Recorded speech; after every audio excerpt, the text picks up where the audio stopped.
বেনামাজিকে কবরে দাফন করা যাবে কি যাবে না? কোয়ালিটি কি আগে দেখতে হবে। 3 কোয়ালিটির মুসল্লি আছে।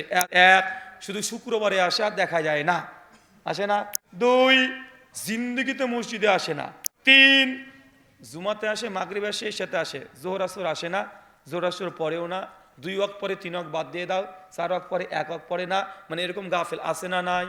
এখন নামাজি হলো 3 কোয়ালিটি। যে ব্যক্তি মাঝে মধ্যে আসে, মাঝে মধ্যে আসে না, বুঝতে পারলেন?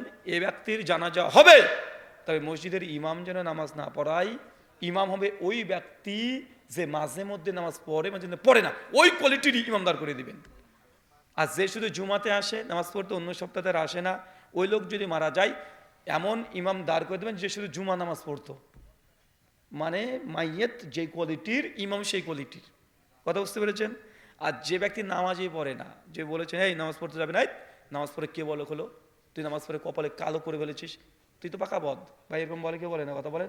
আরে নামাজ পড়ারে বদ মানুষ হয়, আরে নামাজ না পড়লে কি হবে, ইমান ঠিকই আছে, তোর চাইতে ভালো আছে, বলে কি বলে না? যে ব্যক্তি এরকম কথা বলবে ও আর মুসলিম নেই, ও আকিদাতান ও কুফরি করেছে।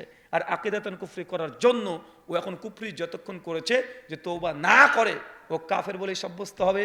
ও যদি মারা যায়, তাহলে মুসলিমদের নামাজ তো পড়া তো দূরে কথা, মুসলমানের গোরস্থানে কবর দেওয়া জায়েজ নয়। কথা